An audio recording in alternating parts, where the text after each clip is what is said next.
Buenas, estimados educandos, espero se encuentren muy bien de salud. A continuación estaremos abordando el tema que corresponde a esta semana y es que hablamos acerca del campo de estudio de la química orgánica.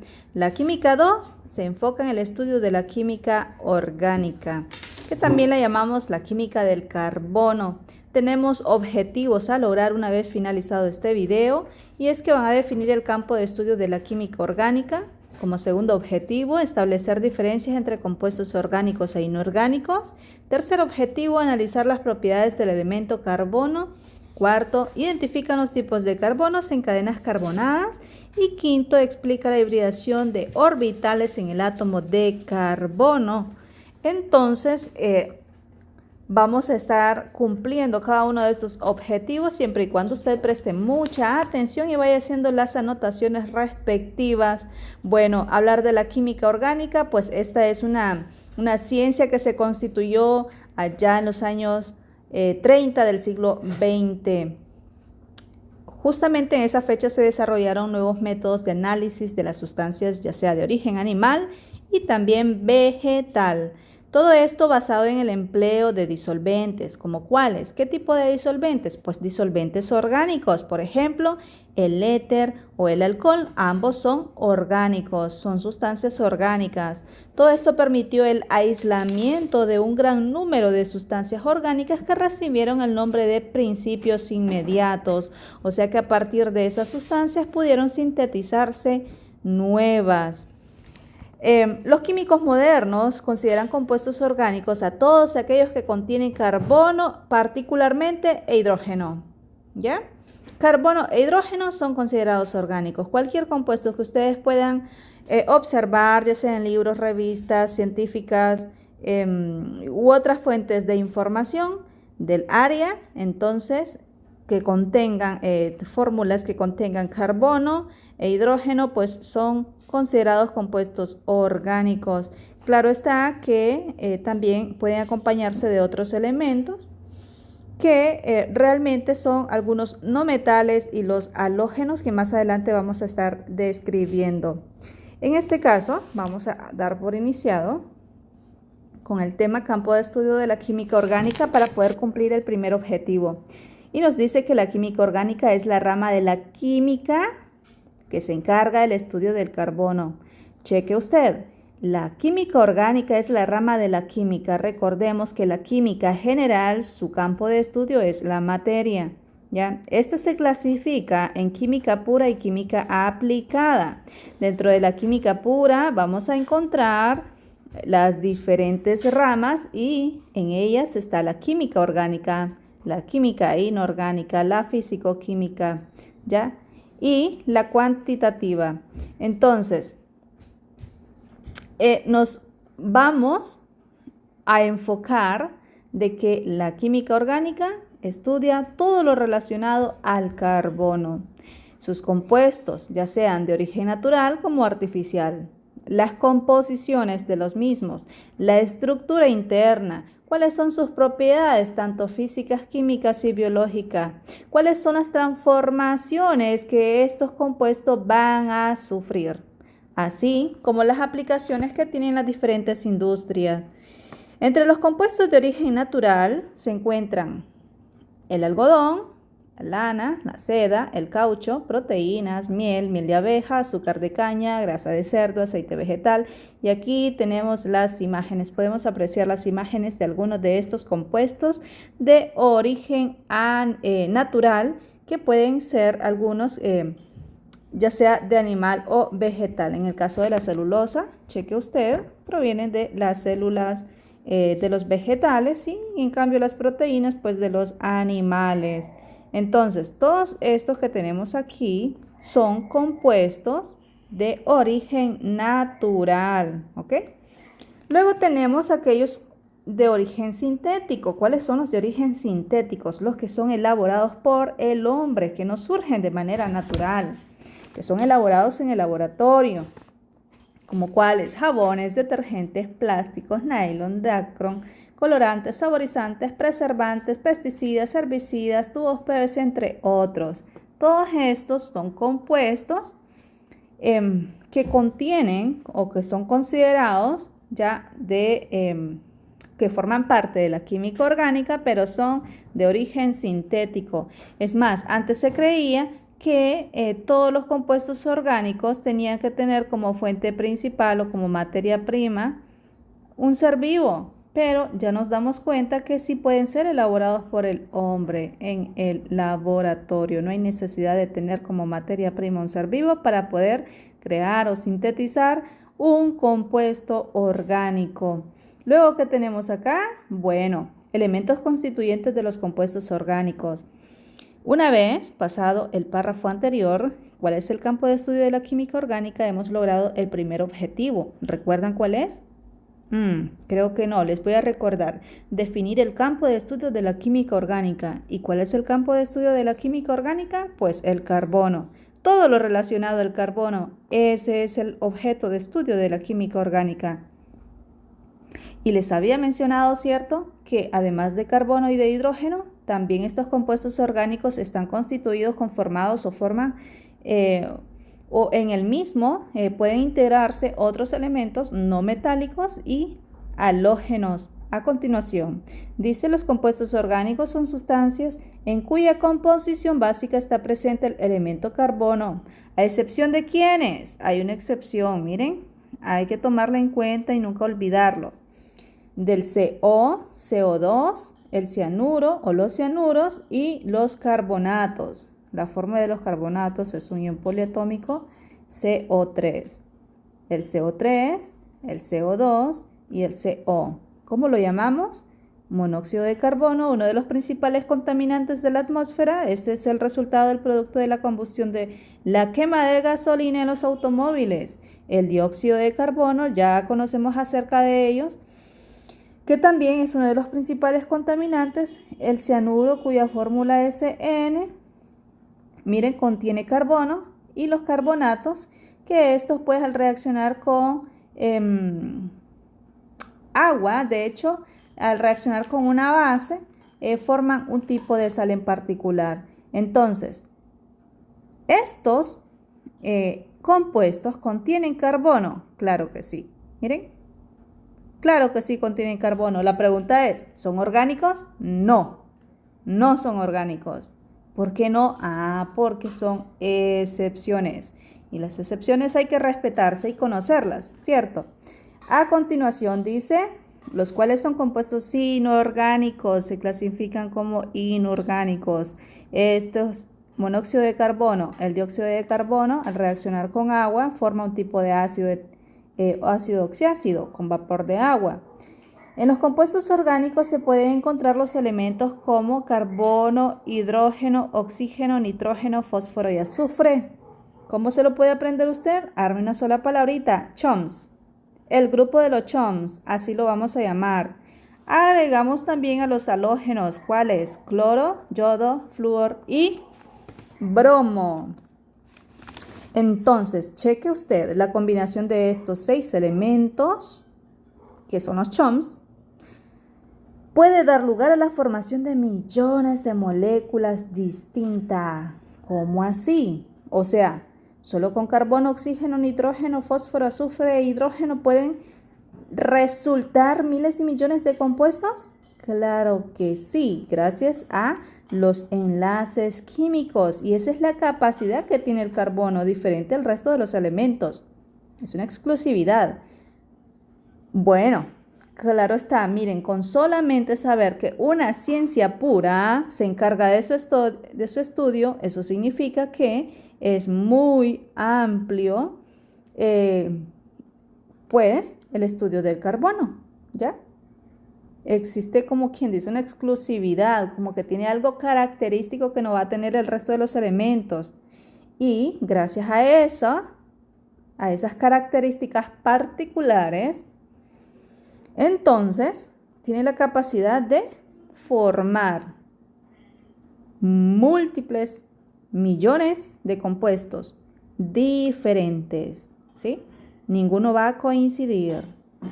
Puede formar compuestos consigo mismo, uniendo o haciendo enlaces o enlazándose consigo mismo con átomos del mismo tipo, o con átomos diferentes como el grupo de los CHOMS y los halógenos.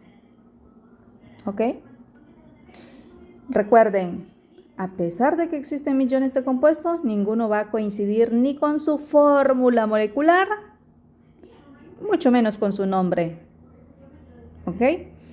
Luego que nos dice la composición, estamos en el último parrafito, y el tipo de enlace en los compuestos orgánicos confieren a estos una serie de características que los diferencia de los compuestos inorgánicos. O sea que a continuación vamos a ver cuáles son esas características que hace diferente a los compuestos orgánicos de los inorgánicos. Yo les puedo pedir a ustedes, díganme ejemplos, por favor, de compuestos orgánicos. Viene usted y me puede dar una larga lista de compuestos orgánicos, empezando por frutas, verduras, enlistar a todas ellas, ¿cierto? Todos los que son de origen o que parten, ya sea de origen animal o vegetal, que va a partir de un ser vivo. Y de los inorgánicos, bueno, aquellos que son elaborados por el hombre y empiezan ustedes con los plásticos, el aluminio y también hace una lista. Pero a continuación vamos a ver cuáles son esas características, ¿sí? ¿Qué diferencia los compuestos orgánicos de los inorgánicos? Acá tenemos este cuadro. ¿Okay? Entonces, primera característica, composición. Nos preguntamos, ¿cómo están compuestos o constituidos los compuestos orgánicos? Ya les expliqué anteriormente y dijimos que principalmente de carbono e hidrógeno, pero también podrá combinarse con otros elementos no metálicos como el grupo de los CHOMS. Si recuerdan, carbono, hidrógeno, oxígeno, nitrógeno, azufre y fósforo, o fósforo y azufre. Pero no nos olvidemos, principalmente carbono. Conste, recordando que existe la excepción, el CO, CO2 y CO3 y el CN, que es el cianuro, no son orgánicos, aunque tengan carbono. Tenemos el compuesto inorgánico. ¿De qué está formado? Bueno, imagínense ustedes, si extraemos el carbono, pues queda el resto de los elementos en la tabla periódica y la química inorgánica se va a encargar de su estudio. ¿Listo? Vamos con la siguiente característica, enlace. Si recuerdan los tipos de enlace, antes que todo, recordemos que un enlace es la fuerza de atracción que ejerce ¿qué? Los átomos para poder mantenerse unidos. ¿Sí? Existe una fuerza de atracción que mantiene unidos a esos átomos. ¿Y quiénes son los responsables para que se lleven a cabo esos enlaces? Los electrones. Ok, pero existen diferentes tipos de enlaces.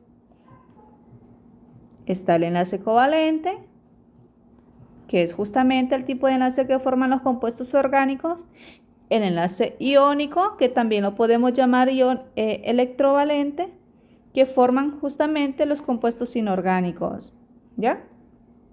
También recuerdan el tipo de enlace como el puente de hidrógeno, enlaces metálicos. Así que no se les olviden el tipo de enlace que forma el carbono o los compuestos orgánicos, predomina el covalente. Luego tenemos la solubilidad, ¿sí? Recuerden, solubilidad, la palabra solubilidad, si es soluble o no es soluble. Y si no es soluble, se le llama insoluble. Nos preguntamos, ¿los compuestos orgánicos serán solubles? Depende, ¿verdad?, en qué tipo de sustancias podrían ser solubles. Entonces, tenemos que son insolubles en agua y soluble en solventes no polares como el benceno. El benceno es un tipo de compuesto orgánico también. En el caso de los inorgánicos, pues son solventes polares, son solubles en solventes polares como el agua, o sea que sí pueden disolverse fácilmente. Nos preguntamos la siguiente característica, ¿conducen corriente eléctrica? En el caso de los compuestos orgánicos, cuando no se encuentran disueltos, no conducen corriente eléctrica, ¿ya? Y en el caso de los inorgánicos, sí conducen corriente eléctrica cuando están disueltos. tenemos el siguiente punto de fusión y ebullición. Bueno, en este caso, el anterior, conductividad eléctrica, por ejemplo, tenemos el agua, por ejemplo, es un compuesto inorgánico. ¿Es conductor de la corriente eléctrica? Claro que sí, ¿verdad? Puntos de fusión y ebullición. En el caso de los compuestos orgánicos, tienen bajos puntos de fusión, o sea que la temperatura fría y la temperatura en que ésta puede hervir son extremadamente bajos. En cambio, los compuestos inorgánicos son muy altos, ¿ya? Son muy altos. Nos preguntamos, ¿su estabilidad en relación a los compuestos orgánicos cómo es? Pues son poco estables, se descomponen fácilmente y eso lo sabemos, ¿cierto? En el caso de los inorgánicos, pues son muy estables, tardan hasta cientos de años para poderse descomponer. Su estructura, los compuestos orgánicos forman estructuras complejas de alta masa molar. ¿Sí recuerdan cómo podemos determinar la masa molar? Multiplicando el número de átomos por el peso de ese mismo átomo. En el caso de los compuestos orgánicos, como estos forman compuestos consigo mismo, imagínense ustedes un compuesto que tiene hasta 100 carbonos, multipliquen cada uno de esos átomos por el peso del mismo, ¿verdad que va a dar una alta masa molar, cierto? Por eso, sus estructuras son muy complejas, largas. Y en el caso de los inorgánicos, forman estructuras simples. Por ejemplo, el cloruro de sodio, NaCl, tiene una baja masa molar, ¿sí? Solamente 2 átomos. Ok, voy a borrar esto. Y finalmente tenemos aquí la velocidad de reacción. Las reacciones son lentas en los compuestos orgánicos y en el caso de los inorgánicos las reacciones son casi instantáneas. Imagínense un ácido sulfúrico, ¿verdad? Haciendo reacción ya sea con elemento metálico, con cualquier otro tipo de sustancia, reacciona violentamente. Ok. Ya tenemos las diferencias entre compuestos orgánicos e inorgánicos y ese es el segundo objetivo que acabamos de cumplir, establecer diferencias entre compuestos orgánicos e inorgánicos. Recuerden, si tienen alguna duda pueden escribirme directamente a mi WhatsApp y con gusto le voy a responder siempre y cuando esté dentro de la jornada correspondiente. Ok, avanzamos con las características del átomo de carbono. Si hablamos tanto de que el átomo de carbono lo estudia una ciencia en particular, ¿qué tanto tendrá ese átomo para que una sola ciencia lo pueda estudiar? Observemos. Y dice que el átomo de carbono es el primer miembro del grupo 4A. ¿Ya? Son las columnas de la tabla periódica. Se encuentra ubicado en el segundo periodo. Recuerden, los periodos son las filas horizontales. Y es el tercer elemento más abundante relativo en la Tierra. De abundancia relativa en la Tierra. Así que tenemos acá información básica acerca del elemento carbono. Si en algún momento le pregunto yo, hábleme del carbono, pues usted puede iniciar con eso, ¿ya? Lo que ustedes pueden observar aquí, en estas figuritas, es la forma en cómo nosotros podemos representar las diferentes estructuras que este puede tener o modelos para poder representar el átomo de carbono. Miren el primero, estas líneas, ¿sí?, son los orbitales que están girando alrededor de este núcleo. Recordemos que en el núcleo se encuentra la mayor masa del átomo y ahí existe un tipo de energía, de hecho dos. Los protones, bueno, en el caso de los neutrones no poseen ni energía positiva ni negativa. Así que igual poseen protones y neutrones en el núcleo. Y alrededor, en los orbitales, encontramos a los electrones que están girando de manera continua. ¿Saben? Anteriormente habíamos escuchado acerca del movimiento de los electrones, que existía una teoría que decía que es imposible establecer la trayectoria de un electrón. ¿Por qué razón? Porque este se encuentra en continuo movimiento. O sea que si yo quisiera encontrar cuál es la posición de ese electrón en este orbital en particular se me hacía bastante difícil y alteraría mi resultado, ¿cierto? Pero vino Heisenberg y demuestra de que sí es posible establecer la trayectoria de ese electrón, y eso pues es gracias al estudio de la mecánica cuántica. ¿Ok? Entonces, tenemos la primera muestra en cómo podemos representar el átomo de carbono. Cheque usted, tiene 666. 3 y 3 son 6 electrones, 6 protones y 6 neutrones. Qué coincidencia en relación a su número de cargas energéticas, ¿verdad? Protones, electrones y neutrones es igual a 6. Luego tenemos, bueno, es uno de los elementos que tiene ese tipo de coincidencia. El carbono, aquí ya representado con la estructura de Lewis. Si recuerdan la estructura de Lewis, nos habla que los electrones son representados a través de puntos. Ok, acá los tenemos. Son puntos. Y en el núcleo pues encontramos al símbolo. Entonces, esta es la representación a través de la estructura de Lewis.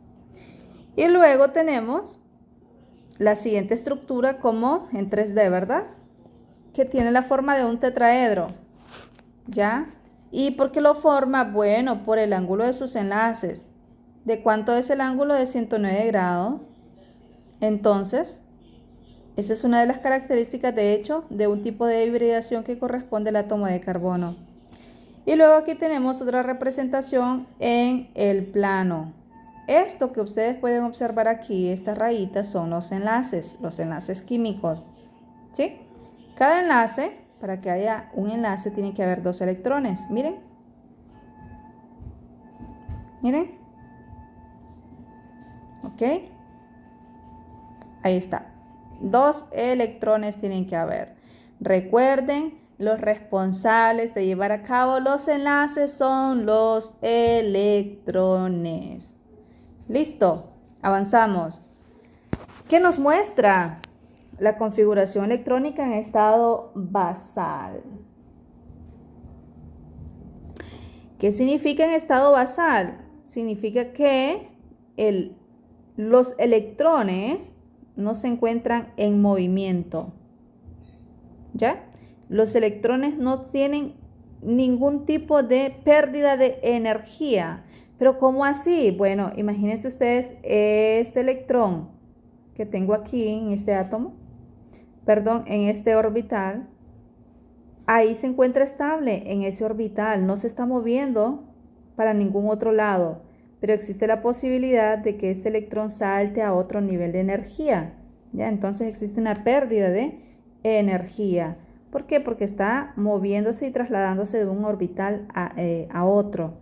Y claro está, ¿verdad? Que de un nivel más alto debe de saltar o movilizarse o trasladarse a uno más bajo, nunca hacia arriba. ¿Estamos? Recordemos también que cada uno de estos orbitales se pueden apreciar la capacidad máxima de electrones. Y a continuación se muestran en esta figurita que estoy señalando en este momento. ¿Sí? Tenemos la configuración electrónica del carbono. ¿Cómo podemos determinar la configuración electrónica del carbono? Bueno, hay que distribuir esos electrones en los diferentes niveles y subniveles de energía. Pero ¿cómo me doy cuenta cuántos electrones tiene el carbono? Eso lo encuentro en la tabla periódica. Es el número atómico.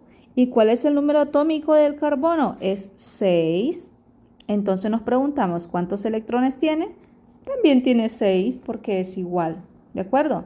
Así que vamos a distribuir esos electrones en esos niveles y subniveles de energía. 1s a la 2, 2s a la 2 y 2p a la 2. Ya tengo 6 electrones. ¿Sí? ¿Pueden checar ustedes? Sí. Ok. Observe usted, nivel 1, subnivel S u orbital S, capacidad máxima 2 electrones. Cada orbital tiene capacidad máxima de 2 electrones. Nivel 2, subnivel S, capacidad máxima 2 electrones. Nivel 2, subnivel P, capacidad máxima 6 electrones. Pero como no necesito 6, sino que 2 para llegar a mi objetivo, entonces solo lo dejo aquí en 2. ¿Ya? Y nos queda así. Y esto que tengo aquí es igual a lo que yo tengo acá abajo. Mire, 1s2 es este. ¿Y qué hay que poner dentro de esas cajitas? Esas cajitas son los orbitales. El número de electrones que hay en ese orbital. ¿Y cuántos hay? 2. Uno va a ir en posición hacia arriba, que es el valor spin, y el otro va a ir en posición hacia abajo. Entonces ahí completamos un par. Y cuando se encuentran pares, están apareados. ¿Sí? Cuando están los dos pares, valga la necesidad de la redundancia, ¿verdad? De palabras, entonces significa que no existen electrones libres en este orbital. Y si no hay electrones libres, no va a poder formar enlaces. ¿Ya? O sea, son dos electrones. Ya tiene un par. Ya tiene un enlace, ya está ocupado. Vamos a ver el siguiente. 2. S a la 2. Acá lo tenemos, 2s a la 2. ¿Cuántos electrones tiene? 2. ¿Cuántos vamos a ubicar? 2. Uno hacia arriba y otro hacia abajo. ¿Ya? Uno hacia arriba y otro hacia abajo. Luego, ¿qué viene? Nivel 2, siguiente orbital llamado P. Recuerde que P tiene capacidad máxima de 6 electrones en total. Y si caben 2 para cada uno de los orbitales, ¿cuánto va a tener en total? Pues 3. 1, 2 y 3. Ok, pero la pregunta es, ¿cuántos electrones vamos a meter en cada cajita? Los vamos a ir rellenando de uno en uno hasta formar pares, así como hicimos en el nivel 1 y en el nivel 2. 2s. Entonces, uno hacia arriba, otro electrón hacia arriba. El punto es aquí, miren chicos, que el orbital P, como quien dice, tiene sus nombres particulares cada orbital. PX, así lo vamos a llamar, por eso está esa PX ahí. Luego PY, aquí está la PY. Y PZ, aquí está PZ. ¿Y el exponente que aparece ahí, qué pasó, profesora, con eso? ¿Qué es exactamente? Bueno, eso es el número de electrones que va a ir dentro de cada uno de esos orbitales. ¿Cuántos van? 1. Ahí me lo indica. ¿Cuántos van en el PY? 1. Entonces lo ubico. ¿Cuántos van en el PZ? 0. No hay nada. No pasó nada. No ubico nada. Así de simple. ¿Se dan cuenta? Y esta es la configuración en estado basal. ¿Por qué dijimos que era en estado basal? Porque no hay pérdida de energía, no hay movimiento. ¿De quién? ¿De quién no hay movimiento? De los electrones. Estamos. Vamos a continuar. Y dice así. La causa del elevado número de compuestos orgánicos originados por el carbono radica en las siguientes propiedades de este elemento. O sea, nos están dando ya la justificación del por qué el carbono forma miles y millones de compuestos orgánicos. Y dice así, la causa del elevado número de compuestos orgánicos, la causa del elevado número de compuestos orgánicos originados ¿por quién? Por el carbono. Radica, lo está explicando, en las siguientes propiedades de este mismo elemento. Número 1, es tetravalente. El prefijo tetra hace referencia a que tiene 4 valencias. 4 valencias, 4 electrones de valencias. Otra característica, el átomo de carbono puede hibridarse. El término hibridación hace referencia a una combinación. ¿Pero combinación de qué, profesora? De orbitales.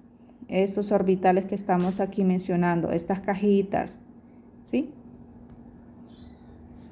A eso es lo que llamamos hibridación, cuando estos orbitales se combinan. Más adelante lo explicamos aún mejor. Puede establecer enlaces consigo mismo. ¿Cómo así? Que el carbono puede enlazarse consigo mismo. De esta manera. Miren. Y lo sigue haciendo. Y siguen cadenas largas. Miren. Y del mismo tipo de átomo, carbono. Posee la propiedad de autosaturación. ¿A qué se refiere la autosaturación? Bueno, cuando hablamos de autosaturación, está hablando de que el átomo puede autosaturarse. ¿De qué? De hidrógenos. Cheque usted. Mire, ya tenemos hidrógenos. Está saturado, está cargado. ¿Y cómo saber que está cargado? Bueno, solo tiene 4 enlaces, pues los 4 están llenos de hidrógenos, están cargados de hidrógeno, están unidos a hidrógenos. Pueda que solamente, aquí en el ejemplo de arriba, que les estoy rayando acá, miren, aquí por ejemplo, no está tan saturado de hidrógeno. ¿Por qué? Porque sus enlaces ya están unidos a otros átomos de carbono. Entonces, cuando hablamos de saturación, estamos hablando de que se encuentra cargado de hidrógeno. Entre más hidrógenos tiene, más saturado podríamos decir que se encuentra ese átomo. Entre menos hidrógenos tiene, insaturado se le llama cuando tiene menos hidrógenos. Luego, ¿qué dice? Que la autosaturación es la capacidad para formar cadenas abiertas, cadenas cerradas, lineales y ramificadas. ¿Cómo así? ¿De qué cadenas? Imagínese usted una cadena de individuos. O sea, todo el mundo agarrado de las manos. Solo imagínenselo pues. Entonces, el átomo de carbono hace esa misma función. ¿De qué manera? Bueno, lo hace de manera horizontal. Esa manera horizontal lo voy a hacer como un zigzag. Miren, va hacia un solo punto, ya sea horizontal, vertical. Entonces, ¿cómo saber qué es lo que hay en esa? Ustedes dirán, parecen montañas, un zigzag, ¿y qué es lo que está mostrando ahí? Bueno, cualquiera que muestre este tipo de estructuras en la química orgánica, dice rápidamente, eso es una estructura esquelética y tiene 1, 2, 3, 4, 5, 6, 7 carbonos. ¿Y cómo lo sabe? Bueno, recuerden que la teoría nos ayuda a comprender todo esto. Entonces, los vértices, recuerden los vértices, la unión entre dos líneas, ¿verdad? Cada vértice encontramos un carbono. Miren.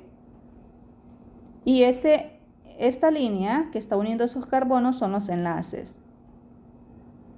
¿Ya? Entonces puede ser horizontal, cadenas abiertas. Cadenas cerradas, ¿a qué se refiere cuando habla de cerradas? Que tienen forma de anillo, pero no justamente porque sea redondo, sino porque tienen estructuras cerradas. Puede ser un triángulo, un cuadrado, un pentágono, ¿ya? Bien bonito me salió, ¿cierto? Un hexágono. Son estructuras cerradas. Y al verlas, les podemos dar un nombre con solo verlas. Esto es un butano, esto es un propano, esto es un pentano, esto es un hexano. Recuerden, cada vértice representa un carbono. En este caso, yo no los estoy poniendo a nombrar, solamente les estoy mencionando este ejemplo de que esta es una estructura cerrada y esta es una estructura abierta.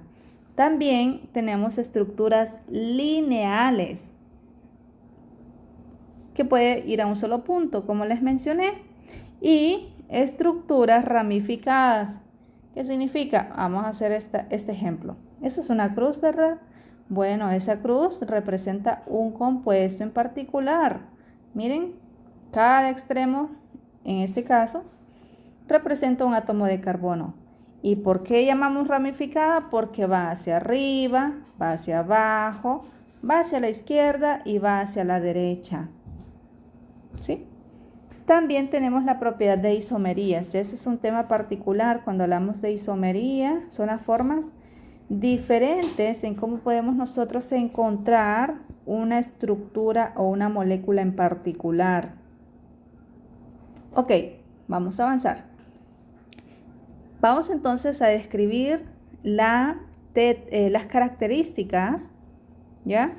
Las características del carbono. Las características del carbono, como primera tenemos la tetravalencia. El carbono es tetravalente, o sea que puede formar 4 enlaces covalentes. Recuerden, los tipos de enlaces que forma el carbono es covalente o son covalentes. La capacidad del carbono para establecer 4 enlaces se explica mediante la teoría de la hibridación. ¿Qué significa eso? Vean, estamos hablando de que el carbono tiene una capacidad exclusiva para poder combinar sus orbitales y a eso se le denomina teoría de la hibridación. Recuerda, el término hibridación hace referencia a la combinación que a continuación le vamos a definir un poquito más amplio.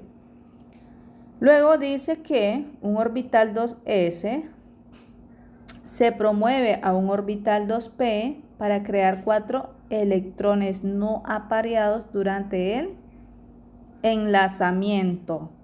¿Cómo así? Un orbital 2s se promueve a un orbital 2p. Si recuerdan que la configuración electrónica del carbono es 1s a la 2, 2s a la 2 y 2p a la 2. Y que el orbital p, en este pues encontramos 3 orbitales divididos, ¿ya? Y en cada uno de estos orbitales pueden ingresar 2 electrones. Pero, como solamente hay 2 electrones, nos sobra un orbital. Y ese orbital que se encuentra vacío en algún momento será llenado. ¿Gracias a qué? A la promoción de electrones, que más adelantito se les va a explicar. Segunda característica, hibridación. Y dice que de acuerdo con esta distribución, el átomo de carbono tiene 2 electrones desapareados. ¿Cómo así? Bueno, preste atención entonces. ¿Recuerda la configuración electrónica del carbono? ¿Sí? Espero que sí. Es 1s a la 2, 2s a la 2 y 2p a la 2. Observe, el orbital p, eso que tengo aquí, esta configuración es igual a lo que está aquí. ¿Ya? Eso es igual. Solo que aquí ya está incluido, ya están distribuidos esos electrones en cada uno de sus orbitales. Observe. Este 1s a la 2, aquí lo tenemos, ya está formando pares. O sea, no puede formar enlaces porque ya tiene sus propios enlaces. 2s a la 2, vamos a buscarlo, aquí están. También tienen pares, miren. Y viene el 2p a la 2. El p, recuerden que está px, py y pz. Entonces, tenemos 3 cajas, pero solo tengo 2 electrones. Hay que meter uno y uno. Hacia arriba la cabecita, ¿verdad? Nos sobra 1. Pero la pregunta es, ¿cuántos electrones libres nos quedaron? Aquí están, miren. Solamente 2. Solo 2 electrones libres. ¿Qué significa? Que el carbono debería ser así. Con 2 electrones nada más. Lo que estoy haciendo es la representación de la estructura de Lewis. Solo 2 electrones. Pero y entonces, ¿cómo dice que es tetravalente? Debería de tener 4, ¿cierto? Como nos han mencionado anteriormente y nos han demostrado además. Ok, el punto aquí es entender cómo ocurrió que ahora el carbono tiene 4 electrones y no 2. Nos damos cuenta que realmente solo tiene 2, pero ¿qué es lo que ha pasado aquí? Vamos a seguir leyendo para entender entonces. Y dice, nuevamente, de acuerdo con la distribución el átomo de carbono tiene 2 electrones desapareados. Aquí está demostrado. ¿Ya? Solamente tiene 2 y ahí quedó un orbital vacío. En su nivel de valencia, por lo que los compuestos formados con otros átomos serían divalentes. Divalente, de 2. 2 electrones de valencia, no tetra. Tetra significa 4. Entonces, serían 2 nada más. Es decir, tendría valencia de 2. Esto sugiere que el compuesto más simple formado por el carbono y el hidrógeno sería el CH2. ¿Qué significa eso? Ahorita les estoy dando un dato muy importante. El primer compuesto que posiblemente, en caso de que el carbono solo tuviera 2 electrones de valencia, se une con otros 2 átomos de hidrógeno, forma un nuevo compuesto, que es lo mismo decir CH2. ¿Y esto existe? Bueno, así como tal, no. Supuestamente este sería el compuesto más simple de todos los compuestos orgánicos, de la química orgánica. Pero vamos a seguir leyendo porque esto no termina ahí. Sin embargo, desde 1858, Auguste Kekulé y Archibald Cooper propusieron de manera individual que el carbono tiene 4 unidades de afinidad. Estamos hablando de los electrones de valencia en los compuestos orgánicos. Y, por ende, va a tener 4 enlaces que se unen a otros elementos. ¿Para qué? Para que se considere un compuesto estable. Sería inestable si lo encontramos de esa manera. Por lo que el compuesto más sencillo y estable del carbono con el hidrógeno es el compuesto CH4 llamado metano, el famoso metano, gas de los pantanos. Miren, el carbono ya no tendría solamente 2 electrones de valencia, va a tener 4. La pregunta es ¿cómo surge? Si aquí nos están diciendo que solamente tiene 2. ¿Cómo pasa eso? Bueno, más adelante vamos a explicar que de eso se trata, de entender cómo el carbono tiene esa capacidad de formar tantos compuestos. Así que el CH4, no se les olvide, el CH4 es el primer compuesto simple de la química orgánica o de los compuestos orgánicos, de tal forma que el carbono alcanza el octeto de electrones. Recuerden cuál es el objetivo realmente para formar enlaces químicos: cumplir la regla del octeto y de esa manera parecerse a un gas noble más cercano. Recordar también que los que no forman enlaces químicos son los gases nobles. Ellos no tienen ni un solo electrón desapareado o no apareado. ¿Qué significa no apareado? Libre, que no ha formado par. ¿Sí? Todos están con pareja, están felices, están contentos. Luego, ¿qué sigue? Para explicar esto, cheque usted. Tienen que explicar a qué se debe de que del carbono a ser divalente pasa a ser tetravalente. ¿Qué es lo que ocurre? De eso se trata. Eso es lo que queremos entender. A continuación, presten atención. Linus Pauling demostró matemáticamente cómo pueden combinar o hibridar un orbital S y 3 orbitales P. Cheque usted, un orbital S, un orbital S, ¿y cuántos orbitales P? Los orbitales P, ¿cuántos? 3. Ahí vamos a poner como exponente la cantidad de los que se van a unir. Uy, qué pegado me quedó esto, ¿verdad? Entonces significa que los nuevos orbitales se van a llamar sp3. Ups, ya llegamos a la conclusión. Para formar ¿cuántos orbitales? 4. Vamos a formar 4 orbitales y que finalmente se van a llamar sp3. ¿Pero por qué se van a llamar sp3?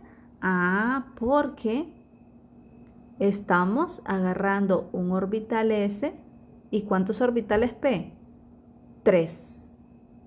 1s y acá ponemos el exponente 3. ¿De quién? De los orbitales P.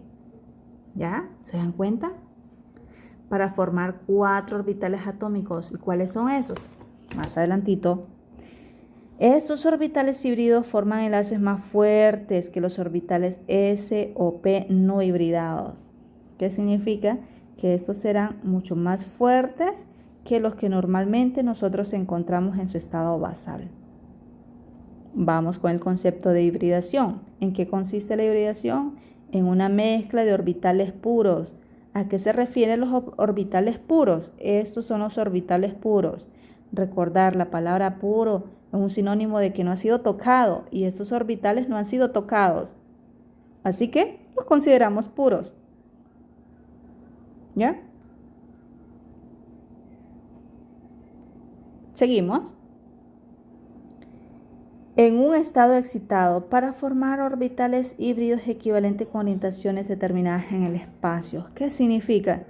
Que de orbitales puros van a pasar a orbitales híbridos.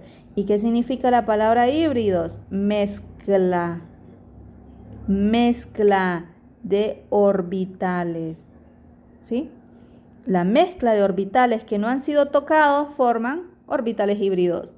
¿Y cómo se van a llamar esos orbitales híbridos? Ya les dije, sp3.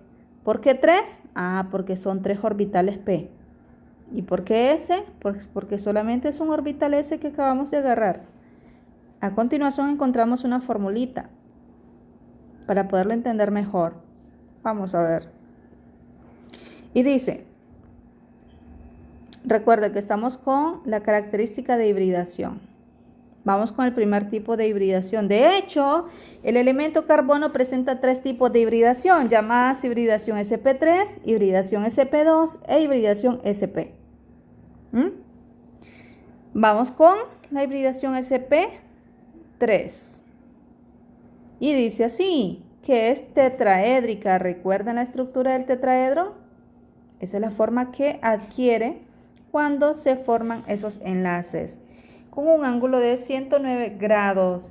El primer paso en la hibridación es la promoción o traslado de un electrón con energía de orbital 2s al orbital 2p. Aquí nos están dando las instrucciones. ¿Qué es lo que hay que hacer? ¿Qué es lo que hay que hacer con las instrucciones? Seguirlas, cumplirlas, así de simple. No hay que saltarlas. Pero recuerde que para entender las instrucciones hay que leer de manera comprensiva. Así que leamos nuevamente y dice: el primer paso para que ocurra una hibridación, de eso se trata, de demostrar la hibridación del carbono. Es la promoción, que también lo podemos llamar traslado. Pero ¿a quién vamos a promover? ¿A quién vamos a trasladar? A un electrón. A un electrón. ¿Y dónde se encuentra ese electrón? En el orbital 2s. ¿Y hacia dónde lo voy a llevar? Hacia un orbital 2p. Muy bien. Eso es en teoría, pues vamos a mostrarlo en práctico. Aquí está. Presten atención en esta estructura que tenemos acá, en esta figura. ¿Recuerdan la estructura, la configuración del carbono en estado basal? Aquí está. Lo normal, ¿sí? 1s2, 2s2, 2px, 2py y 2pz. O sea, 1s2, 2s2 y 2p2. Y esos dos electrones de p distribuidos en los orbitales que corresponden. El 0 significa que no hay nada aquí. El 1, el exponente, significa que aquí hay un electrón. El otro 1 en px significa que aquí hay un electrón. Este exponente 2 en 2s significa que aquí hay 2 electrones. Así que, estimado joven, vamos a interesarnos justamente en el segundo nivel de energía. Vamos a ignorar 1s2. ¿Sí? Lo vamos a ignorar. ¿Nos quedaron cuánto? Un orbital, 2 orbital, 3 orbital, 4 orbital. ¿Se da cuenta que en el orbital 2s hay 2 electrones? Sí, ¿verdad? En el px hay 1 y en el py hay 1. En el pz hay 0. ¿Qué es lo que hay que hacer? Como se encuentran en el mismo nivel, vamos a llevar uno de los electrones del nivel 2s, este que tenemos con el spin hacia abajo, y lo vamos a llevar hacia acá, donde está vacío, donde está libre, donde está el 2pz.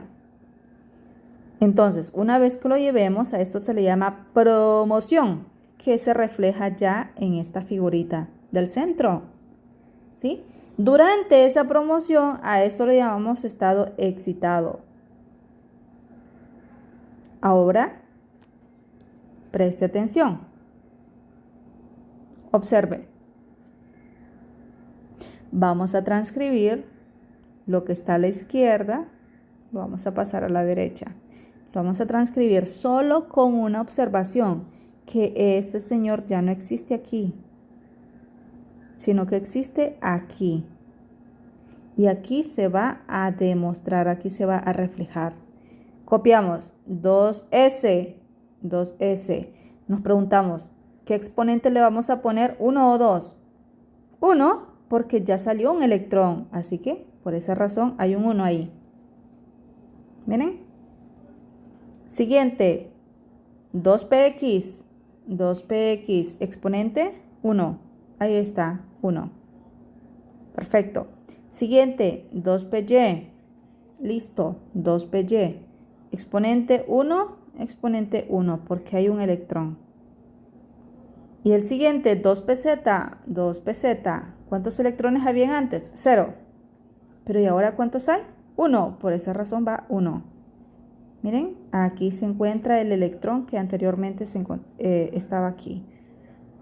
Este electrón que está aquí ocupa el vacío, el orbital vacío. Voy a borrar. Y luego, una vez que se ha hecho la promoción y que se ha demostrado, lo que hay que hacer es determinar los nuevos orbitales. Y estos nuevos orbitales se llaman orbitales híbridos y se encuentran en un estado híbrido, o sea, un estado combinado, ¿sí? ¿Y cuál es la diferencia con el anterior? ¿Cuál podría ser la diferencia este con este? Observe usted, ahora dice sp3. Ya no está 2s a la 1. Ahora dice sp3. Ya no está 2px1. Ahora dice sp3. Ya no dice 2py1. sp3 ya no es 2pz1. ¿Sí? ¿Por qué? Porque de eso se trata, de que existe una combinación de orbitales puros, que son estos, a través de la promoción o el traslado de este electrón para que forme nuevos orbitales. Y estos son nuevos orbitales híbridos. Y como son nuevos orbitales, van a tener un nuevo nombre. ¿Y cuáles serán los nombres de esos orbitales? ¿Se recuerdan? Se llamarán sp3. Todos se llamarán sp3. Profesora, ¿y por qué se llaman sp3? No recuerdan ya, ¿verdad? Se llaman sp3 porque hemos agarrado un orbital s. Ahí está el s, miren. ¿Y cuántos orbitales p? 1, 2 y 3. Bueno, 3 orbitales p y 1 s. Ahora se llaman sp3. Contabilicemos, contemos. ¿Cuántos orbitales en total hay? 1, 2, 3, 4. Así que el resultado dio 4 orbitales sp3. Y aquí está la formulita. Voy a borrar esto. Dice, un orbital s más 3 orbitales p, o sea,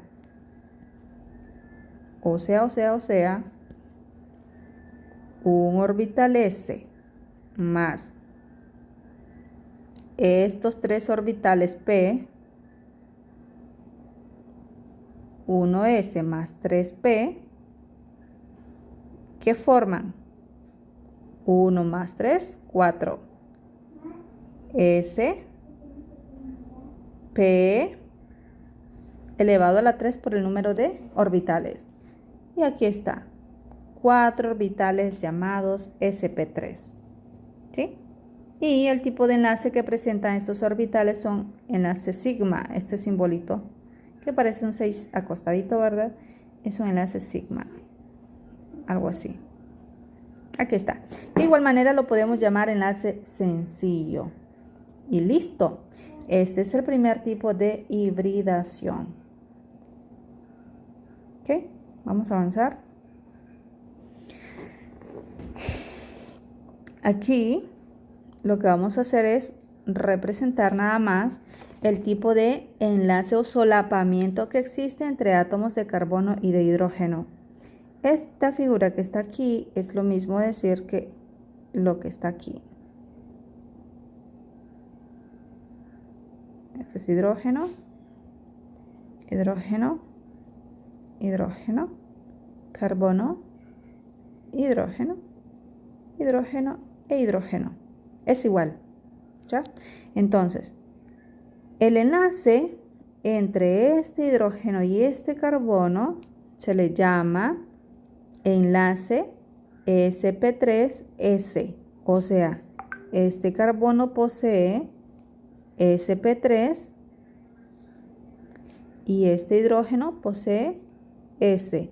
Por esa razón, la unión entre dos se le llama enlace sp3s.